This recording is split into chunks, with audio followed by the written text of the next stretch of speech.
Godzilla X Kong, The New Empire, or Godzilla and let's face it, you're calling it Godzilla X Kong, was directed by Adam Wingard and is the follow-up to Godzilla vs. Kong, which was also directed by Wingard a few years ago. This continues the story of the monsterverse as a new threat has surfaced called the Scar King. He's an ape from Hollow Earth who wants to take over and is a formidable threat, someone who can be very dangerous to humans and monsters involved. And eventually it comes down to the point that Godzilla and Kong have to team up this time in order to fight this thing, even though they didn't really get along in the last one. We got this cap on the way out, by the way. We're getting a lot of freebies at movies recently. Ghostbusters, Dune, and now this. But the fun fact about this is that it's pink here, because it's Godzilla's energy thingy in this movie, and it's reversible. So it's like Team Kong. So it's,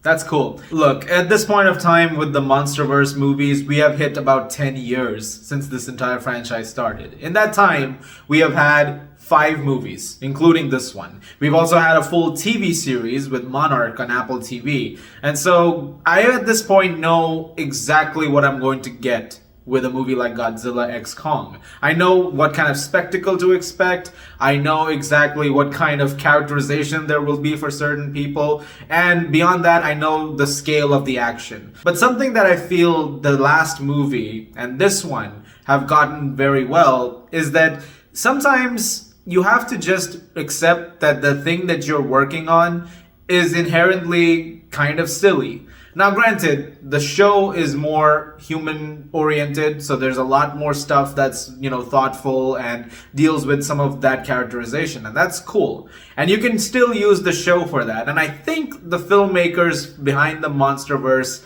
have realized that too, because much of the human-based stuff seems to have relegated to that corner. Meanwhile, the movies, especially these ones under Wingard, are just big spectacles. And in that sense, I think with Godzilla X Kong, the movie that you're expecting to see is the movie that you're going to get. And I don't think that's necessarily a bad thing. And I like that this is a movie with Godzilla that exists in the same time as something like Godzilla -1, which I'm sure inevitably is going to be compared with, by most people, especially a lot of reviews that you're going to see. I don't see the point in that though, because I feel like you can do both things. Much like Monarch and this, you can do a very thoughtful film like Godzilla -1 that's in its own continuity, and you can do one which is just, let's have some fun. There are plenty of issues with it, but at the same time, I can't deny that I had an absolute blast with it. In fact, I would say, in terms of the MonsterVerse movies, this is one of the better ones, because it's just insanely over the top and really, really wild and wacky and weird in every possible way, but in a self-aware manner. Like, it knows exactly what it's doing. And it completely, unabashedly embraces the fact that it is as wild as it is. Not just the monster stuff, but even the human characters. In this movie, they're a lot more in sync with the kind of tone that Wingard is going for. And it leads to some genuinely entertaining performances. You don't get much with the humans in this one. In fact, even less so than the previous movie. But over here, what you get with Rebecca Hall, Brian Tyree Henry, Kaylee Hoddle, and the newcomer Dan Stevens in this particular case for the franchise is all very silly and over the top. Especially Dan Stevens. That guy is having the time of his friggin' life with this movie. Every single line delivery from him is just full of energy. Like, the guy is just happy to be there. And I honestly, throughout the film, even in the more, intense moments, the guy's just having a blast and laughing away to the madness, and I can't help but appreciate that. Which, let's talk about that madness, because the moments in this movie where it does go pretty action-packed, it is pretty crazy. There are sequences with Kong fighting off different creatures on Hollow Earth. There's, of course, the big team-up fight that you've paid money to see. And all of that is incredibly fun and visually pretty remarkable. It looks really, really good. And especially if you watch it on a big screen like IMAX or something like that, because it's got the expanded ratio, it looks really great. And there's a few sequences especially that are just very fun. There's a whole action scene involving anti-gravity, which was honestly, like pretty freaking amazing. I had a really, really great time with it. And every single sequence like that is very loud and weird and colorful and just unapologetically fun. And I like that we can have that. Again, I go back to this point.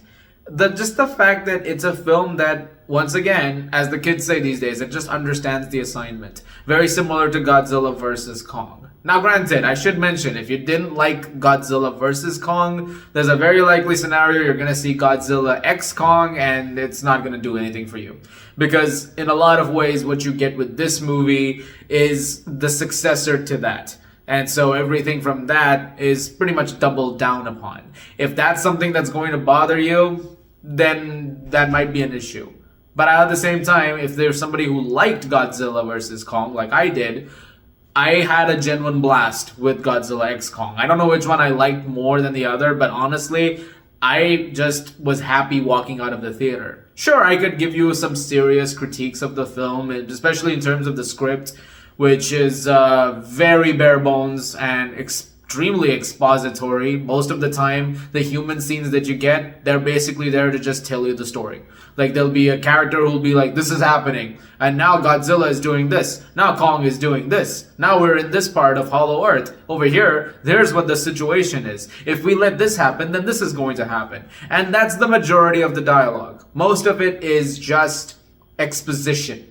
And it's very simple stuff, just bare bones minimum, just to give you some details on what the hell is happening with this film. And that's it.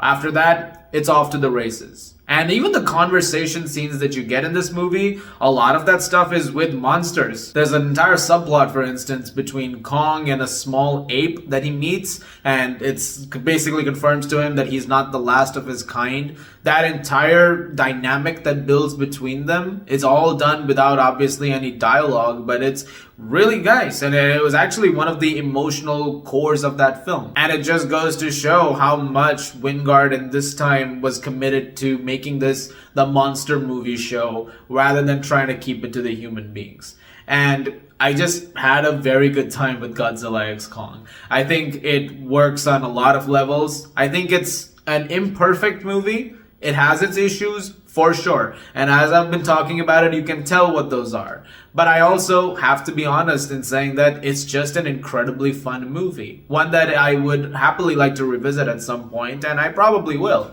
I mean, this is a movie where at one point of time, Godzilla is running and Kong uses him as a horsey to get a lift. I'm gonna give Godzilla X Kong: The New Empire a 7.5 out of 10.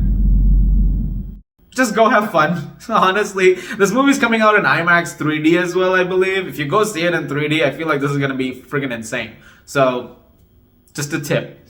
Guys, thank you very much for watching. Look forward to more videos very soon. Let me know what you guys think of Godzilla X Kong when you guys get a chance to check it out. As always, if you like this, please do subscribe, and I will see you guys at the movies.